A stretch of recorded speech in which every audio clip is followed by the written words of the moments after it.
Falegnameria Paludetto. Da più di 60 anni. Il legno su misura a casa tua. TG Plus News edizione di Venezia, buon pomeriggio.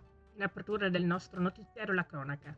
A Pronoggia il traffico di nuovi sottopassi sulle linee ferroviarie Treviso-Portogruaro e Mestre-Trieste per un investimento complessivo di 14,6 milioni di euro, di cui 8,1 milioni finanziati dalla Regione, 2,3 milioni dal Comune di Portogruaro e i restanti 4,2 milioni da Rete Ferroviaria Italiana. Grazie all'intervento andiamo a rendere più efficiente il servizio di trasporto su ferro, riqualificando al tempo stesso il tessuto viario urbano. Lo ha detto il presidente della Regione del Veneto Luca Zaia in occasione della cerimonia di inaugurazione dei nuovi sottopassi ferroviari in via Noiare e via Ronchi che si è tenuta oggi a Portogruaro. E da lunedì 18 marzo inizieranno, secondo un cronoprogramma concordato, gli interventi di sfalcio dell'erba delle scarpate di tutti gli 825 km di strada di competenza della città metropolitana di Venezia.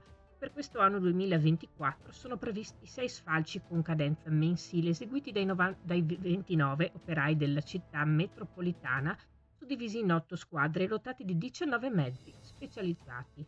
Per garantire il massimo risultato, il personale sarà supportato anche da alcune ditte esterne. Ultima pagina. Sono 45 le sagre che il lunedì 11 marzo nella Sala Koch del Senato della Repubblica sono state insignite del marchio Sagra di Qualità, assegnato da UNPLI, Unione Nazionale Pro Loco Italia, grazie al lavoro svolto in tutta Italia dagli ispettori del progetto, coordinati a livello nazionale da Rino Furlan dell'UNPLI Veneto. Nel veneziano il marchio è stato assegnato alla Festa del Radicchio Rosso di Rio San Martino, organizzata dalla Proloco di Scorzè a metà novembre. Prima festa del calendario regionale che promuove e valorizza uno dei principali prodotti agricoli della zona, un evento aderente alla rassegna Fiori Inverno.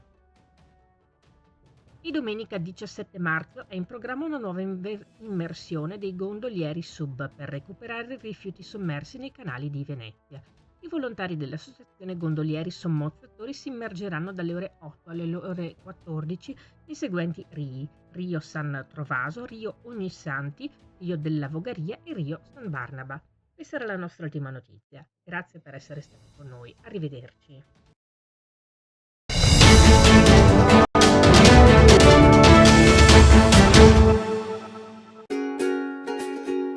Falegnameria Paludetto. Da più di 60 anni. Il legno su misura a casa tua.